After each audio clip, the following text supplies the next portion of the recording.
Hello, welcome to this lecture. In this lecture, I'm going to teach you unique constraint.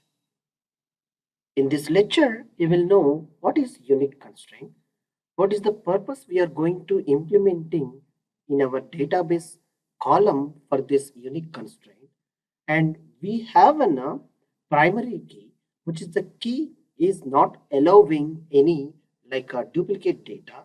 Then why we require the unique constraint again? All the questions will be answered you one by one. We'll see what is it first. The unique constraint ensures that all values in a column are different. Both the unique and primary key constraints provide a guarantee for uniqueness for a column or set of columns. A primary key constraint automatically has a unique constraint. You strongly remember. Whereas the table is having one like a primary key only.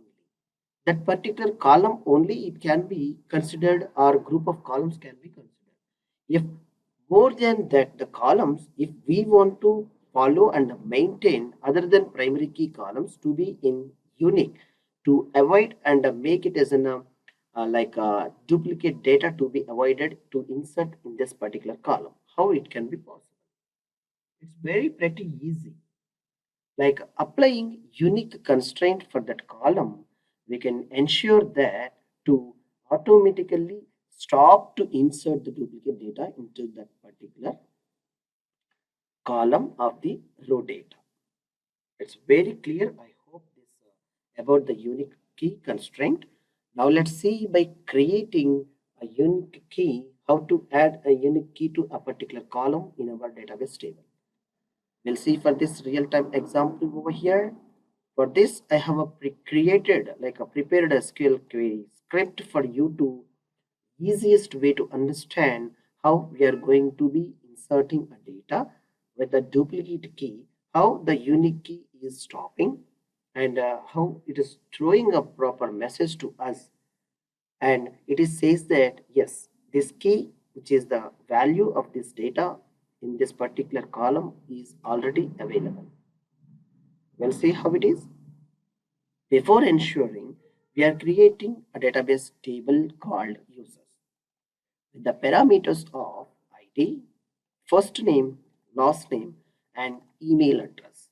These are the data types, varchar, and the data length it is 50 characters of the length. And now you clearly observe here this unique keyword for the constraint I am preparing for email address. This email keyword, that column name is email.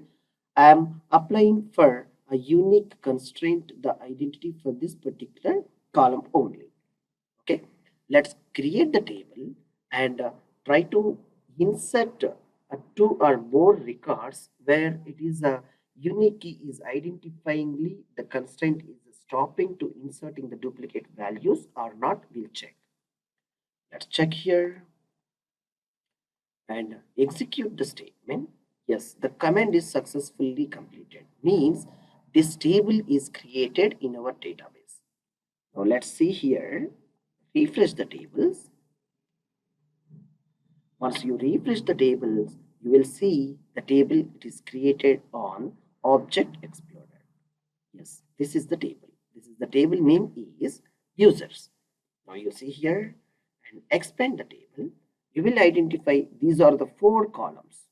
1, 2, 3, 4 columns are here. Okay, and the primary key of the first column it can be visible here. It's a primary key. And also you will identify here it is a unique key for email. You can observe this key for it is a treating it is in a UQ like a unique key for users. This is the email which is a mention in unique key. All right. Now we'll check one by one to preparing an insert statement for this. It's how it is very pretty easy. Take edit of top 200. There is a no data as why because this is a freshly we created a table right now. Now this is the column. It is a row for ID for data I have given one. The first name I can give it is a Shekhar. The last name my initial is metla. Now my email address here for harisystems at gmail.com. It's absolutely it will take. Why? Because this is the fresh record and there is a no data even the database table.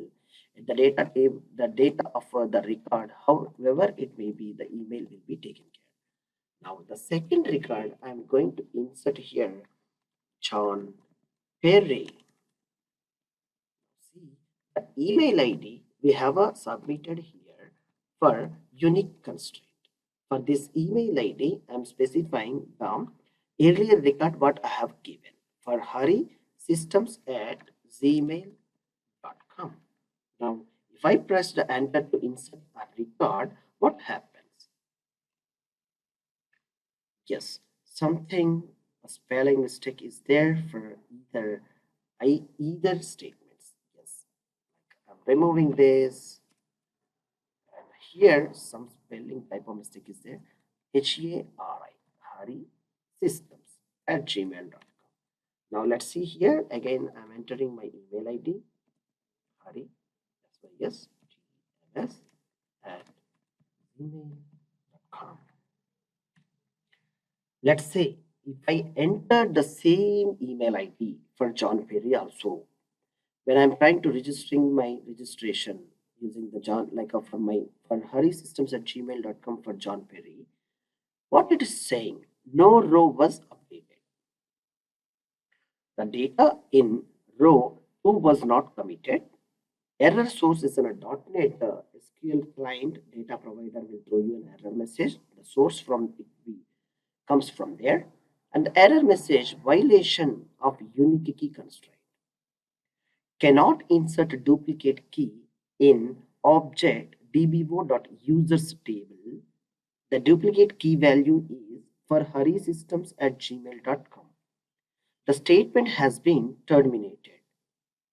See how automatically the unique key constraint is taken care about to stopping the data to be inserted over here. The unique constraint, once we are going to preparing like a mentioning of the unique constraint for email, it is automatically verifying while the data it's going to be inserting into the database. How beauty it is. The MS SQL server and with the help of a management studio, you can use the these are the editor, like the editor only you can have a view and you can insert the statements and you can verify whether which condition it's going to be passed, like a unique key it is fixed with this, and all the things you can do by doing this here itself. If you have the once the user is registered with one email, we are not allowing him to making in the same duplicate ID to one more user. Either any of the digits to be added for this email ID, then the email ID and email address to be entered into the database. Otherwise, it always throw you as an out. It won't be insert and it won't be allowed once the unique key is played and inserted over there.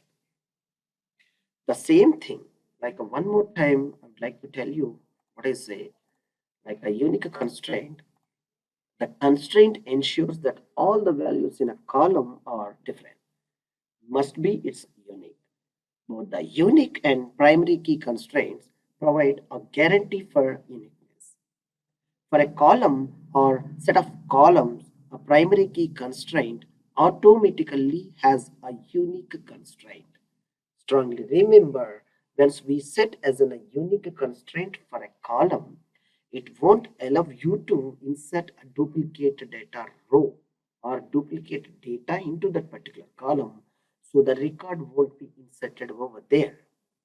While you are preparing in a statement of update, even the constraint will check it. If the duplicate email ID you are trying to updating, it won't allow you to like a update statement to be completed successfully. Okay, it's always once you put it as a constraint, like all the constraints what we have discussed in our previous lectures as well, like a check constraint, not null constraint, and unique constraint. This will be very much useful you to develop like a vast speed of development it can be done by putting this constraint of your database, creation of the database structures, you have a put and all this, and ensure that the quality and the purity of the data will be available with you. I hope you are aware and understand about unique constraint and the differences between unique and primary key, and you have understand how to create for a unique key for like a unique constraint for while creation of the database table. And similarly, we have attested how the real time the data it will be stopped and what are the messages we are getting when we are trying to inserting in a duplicate key, whether the unique constraint is absurdly stopping the data or not, we have checked with the real-time example. You try to practice in your own mission, then you will get a great idea how you are dealing with the unique key constraint. I hope you understand the better way. Thank you for watching this session. Thank you.